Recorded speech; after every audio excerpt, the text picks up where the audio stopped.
విశాఖపట్నంలో Medicover women and child హాస్పిటల్లో ప్రపంచ టీకాల దినోత్సవం ఘనంగా నిర్వహించారు. టీకాల ప్రాధాన్యతపై వైద్యులు, సిబ్బంది ప్రజల్లో అవగాహన కల్పించారు. ప్రపంచ టీకాల దినోత్సవం సందర్భంగా చిన్నారుల ఆరోగ్య రక్షణలో టీకాల ప్రాముఖ్యతను Medicover clinical head doctor Sai Sunil Kishore గుర్తు చేశారు. ఈ సందర్భంగా డాక్టర్ సాయి సునీల్ కిషోర్ మాట్లాడుతూ, సమయానికి టీకాలు వేయించడం ద్వారా ప్రాణాంతక వ్యాధులను నివారించవచ్చని తెలిపారు. ప్రతి తల్లిదండ్రులు తన పిల్లలకు తప్పనిసరిగా పూర్తి టీకాలు వేయించాలని తెలిపారు. ప్రతి పిల్లకు ప్రభుత్వం సూచించిన టీకాలన్నీ సమయానికి వేయించాలని, ఇది భవిష్యత్తు ఆరోగ్యానికి బలమైన రక్షణ కవచం అని తెలిపారు. ఈ కార్యక్రమంలో hospital senior paediatrician doctor Ramu, centre head doctor Srikanth, senior పీడియాట్రిషియన్లు డాక్టర్ అనితా త్రిపాఠి, డాక్టర్ విజయ్ కృష్ణ మరియు డాక్టర్ మౌనిక తదితరులు పాల్గొన్నారు.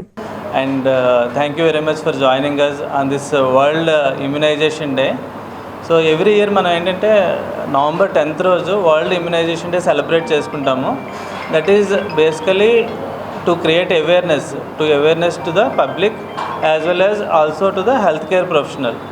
మనకి అంటే దాని ఇంపార్టెన్స్ ఏంటి, so how to improve immunization, so దానివల్ల బెనిఫిట్స్ ఏంటి, ఇవన్నీ ఎడ్యుకేట్ చేయడానికి అనమాట. So as a part of this today we are conducting this particular press meet. And vaccination లేదా ఇమ్యునైజేషన్ గురించి చెప్పాలంటే this is considered to be one of the greatest achievement actually in medicine. ఎందుకంటే మనం ఒక సింగిల్ ఇంజెక్షన్తో life long particular disease రాకుండా మనం prevent చేయగలుగుతున్నాము. So that is not possible with anything else. So that's it is one of the greatest achievement. So మనం ఇప్పుడు వరల్డ్లో చాలా వరకు కొన్ని డిసీజెస్ మనం ఎరాడికేట్ చేయగలిగాం. అంటే చాలా deadly diseases like smallpox, next polio. So ఇవి ఎరాడికేట్ చేయగలిగామంటే that is possible due to vaccination only. మనం కోవిడ్ టైంలో కూడా చూసాము how important the vaccination is. So మనం కోవిడ్ వ్యాక్సిన్ ఉండడం వల్ల all of us were protected against Covid. So అయితే పర్టికులర్లీ పీడియాట్రిక్స్కి వచ్చేటప్పటికి ఏంటంటే in our practice immunisation and vaccination these are integral part of our routine paediatric practice. ఎందుకంటే మనం పిల్లల్ని స్టార్టింగ్ నుంచి మేము చూస్తాము అండ్ వ్యాక్సినేషన్ ప్రిడామినెంట్గా ఫస్ట్ ఫ్యూ ఇయర్స్ ఆఫ్ లైఫ్లో వేస్తాం కాబట్టి so this is one of the important part of our routine clinical work. అయితే మన ఇండియన్ గవర్నమెంట్ యాక్చువల్గా it has given national immunisation programme and universal immunisation programme అనేది ఇచ్చింది. So దాంట్లో చాలా వ్యాక్సిన్స్ ఇప్పుడు ఫ్రీగా అవైలబుల్ యాక్చువల్గా కిడ్స్కి. అంటే స్టార్టింగ్ ఫ్రమ్ బర్త్ డోస్ మనకి బీసీజీ, పోలియో, హెపటైటిస్ బి అక్కడ నుంచి 5 years వరకు మనకి వ్యాక్సిన్స్ చాలా వరకు ఫ్రీగా అవైలబుల్ ఉన్నాయి.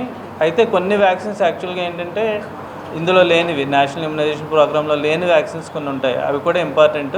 సో అవి మనం ఏంటంటే as a doctors, as paediatricians మేము వాళ్ళకి పేరెంట్స్కి సజెస్ట్ చేస్తాము. సో వాళ్ళు వచ్చి వాళ్ళ ఫైనాన్షియల్ కండిషన్ బట్టి వాళ్ళు ఆ మిగిలిన వ్యాక్సిన్స్ కూడా వేయించుకుంటారు. And now these days actually government is putting lot of effort to improve the vaccination rates. ఇప్పుడు కొత్తగా మనకి ఏంటంటే even HPV vaccine, cervical cancer vaccine కూడా గవర్నమెంట్ ప్రోగ్రాంలోకి తీసుకురావడానికి అని చెప్పి government is trying a lot. So vaccination and immunization is very much important for the overall safety of any human being. So basically to bring awareness, today we have conducted this particular program. Thank you very much. Everybody చాలా అన్ని విషయాలు చెప్పారు. World immunisation day celebrate ఈ year theme ఏంటంటే immunisation for all is only possible. Sir అంతా paediatrics చెప్పారు, కానీ ఏంటంటే immunisation is important for all human beings. అంటే even pregnant mothers like TT vaccine mother తీసుకుంటే బేబీకి టెటనస్ రాకుండా ఉంటుంది. అలాగే ఈవెన్ అడల్ట్స్ ఇమ్యునైజేషన్ అంటే డయాబెటీస్, హైపర్టెన్షన్ ఉన్న వాళ్ళకి 50 years తర్వాత ఇప్పుడు న్యూమోకాకల్ వ్యాక్సిన్స్, ఇన్ఫ్లుయెంజా వ్యాక్సిన్స్ అవన్నీ కూడా వచ్చాయి. సో ఈ వరల్డ్ ఇమ్యునైజేషన్ డే సెలబ్రేట్ చేసేది to bring awareness about vaccination, వాటి యొక్క ఇంపార్టెన్స్. మనం ఎన్నో డిసీజెస్ లైక్ స్మాల్ పాక్స్, పోలియోమైలైటిస్ అవన్నీ కంట్రోల్ చేయగలిసామంటే ఈ వ్యాక్సినేషన్ వల్లే. ఈవెన్ కామనెస్ట్ మేము చిన్నప్పుడు చూసినప్పుడు కామనెస్ట్ ఈ వ్యాక్సిన్స్ అన్నీ ఉండేవి కాదు. లైక్ లూజ్ మోషన్స్ అనుకోండి, న్యూమోనియా అనుకోండి, these are the 2 commonest causes of mortality. అంటే పిల్లలకి డేంజర్గా ప్రాణాపాయం అయ్యేవి. అవి ఈ వ్యాక్సినేషన్ వల్ల అవన్నీ మనం అరికట్టగలం. అది దాని ఇంపార్టెన్స్. సైడ్ ఎఫెక్ట్స్ అన్నవి చాలా తక్కువ ఉంటాయి వీటికి. చాలామంది భయపడతారు ఈ వ్యాక్సినేషన్ వేసుకోవడానికి సైడ్ ఎఫెక్ట్స్ వల్ల. కానీ చాలామంది కూడా పేరెంట్స్ వచ్చి అడుగుతారు, మా టైంలో ఇన్ని వ్యాక్సిన్స్ లేవు, ఇప్పుడు ఎందుకు ఇన్ని వ్యాక్సిన్స్ వచ్చాయంటే, ఇంతకుముందు మనకి ఓన్లీ టెలిఫోన్ ఉండేది, ఇప్పుడు మొబైల్స్ వచ్చాయి, స్మార్ట్ ఫోన్స్ వచ్చాయి. అలాగే prevention is better than cure. So for every disease now the vaccination is important. So that will prevent the disease.